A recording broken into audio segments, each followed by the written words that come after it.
Companies fleeing Pakistan. Why has India become a model for global investment? Just imagine.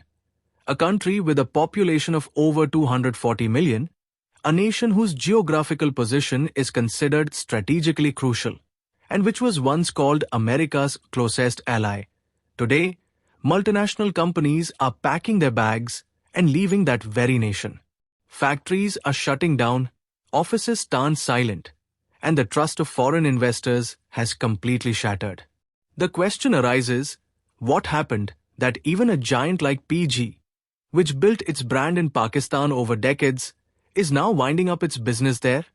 And at the same time, what is it about India that is making it a role model for the world today? We will dive deep into this topic today.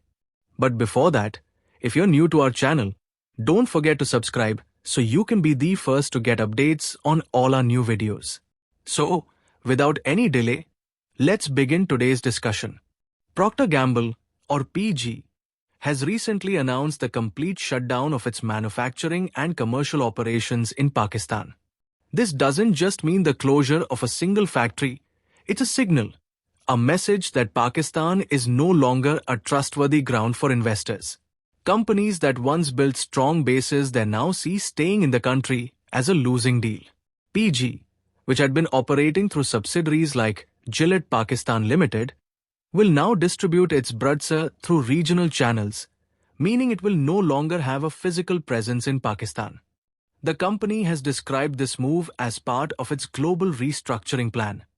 But the reality runs much deeper and far more troubling. When a company exits a country, it doesn't just look at financial charts. It evaluates the nation's economic stability, currency condition, political climate, cost of power and production, and most importantly, consumer purchasing power. Pakistan has fallen behind on every one of these parameters.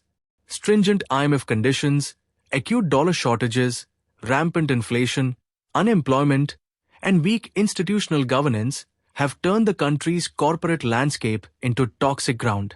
𝐮𝐸𝐿 is not an isolated story. Before this, several major multinationals like Shell, Pfizer, Total Energies, and Telenor have either left Pakistan or drastically scaled down their operations. Together, they paint a clear economic picture, one that can only be described as a corporate exodus. And this exodus is not just about the economy. It's about lost trust, fading stability, and shattered dreams of the future. Now look at India. The same India that was once seen merely as a poor country with a large population.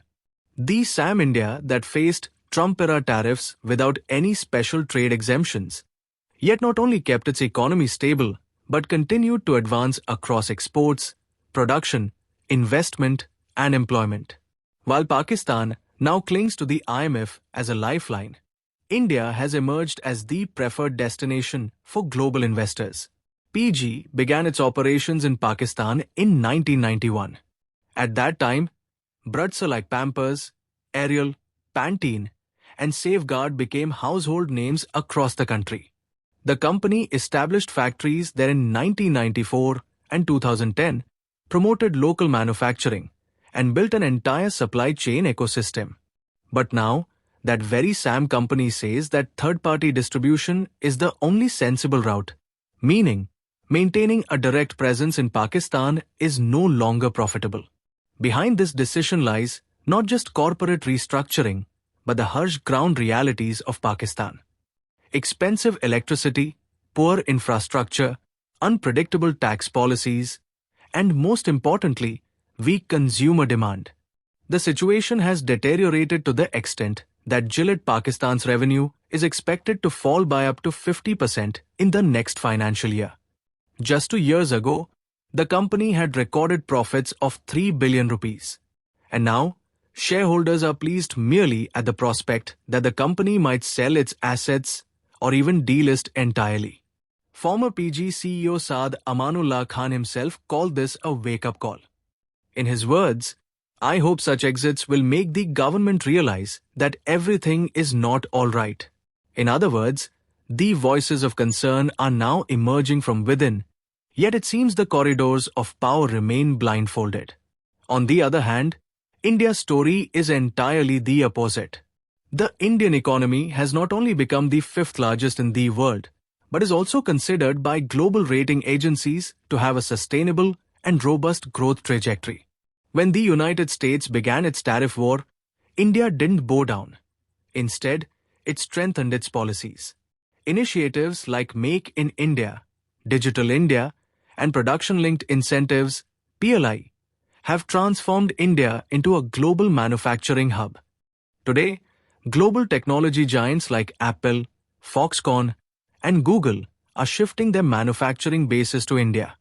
The same multinational companies that are fleeing Pakistan are now lining up to invest in India. The reason is clear. India offers rule of law, policy stability, and most importantly, a continuously expanding consumer base with rising demand.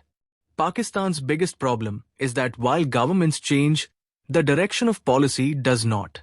Where India has adopted a long-term strategy, implementing GST, promoting UPI, simplifying the tax system, Pakistan still remains trapped in the quagmire of fuel subsidies and external debt. Foreign affairs expert Sushant Sareen took a sharp dig on social media, saying Pakistan will now only supply security guards and bouncers. It's turning into the next Blackwater. This biting remark reflects a harsh truth. A nation with such a large population has now completely fallen behind in the global race for trade and investment. Meanwhile, India has earned the world's confidence not just on the economic front, but also through an independent and balanced foreign policy. Whether it's buying oil from Russia despite Western pressure, or maintaining equilibrium in the US tech decoupling scenario, India has consistently made decisions keeping its national interest above all else. In Pakistan, the absence of stability, the terror of inflation, deep-rooted corruption, and a mafia-like mentality within the power corridors have together created an environment where any long-term business plan becomes impossible. Investors look beyond mere profits. They assess future stability, political risk, and the overall ease of doing business. India has shown improvement on all these fronts. Its ranking in the Global Innovation Index has risen. It has advanced in the Logistics Performance Index, and in the Ease of Doing Business rankings, India has climbed from 79th to 63rd place. The question is, shouldn't Pakistan's policymakers take PG's exit as a warning sign? Shouldn't they realize that companies don't come for short-term profits alone, but for long-term vision and policy stability? India, on the other hand, has mastered the art of balancing both public welfare and industrial growth within its policymaking. That's why the world no longer sees India merely as a developing nation, but as a decisive and dependable economic force. While Pakistan continues to depend on the IMF's next loan installment, India's foreign currency reserves have reached record highs, over $650 billion, enough to cover nearly an entire year of imports. This is precisely why India is actively negotiating free trade agreements, FTAs, with ASEAN, the EU, the Middle East, and the United States, while Pakistan still struggles to get itself removed from the FATF's watch list. In the end, it can be said that this story is not just about the exit of one company. It's about the test of a nation's policy, vision, and system. And in this test, Pakistan continues to fail repeatedly, while India keeps passing with flying colors, drawing the attention and trust of the entire world. Something new, do not forget to like and share this video so that this information can reach others as well.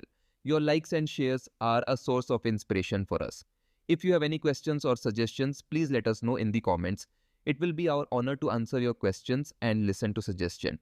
And yes, if you like our content, subscribe to the channel and press the bell icon so that you stay connected with every new story.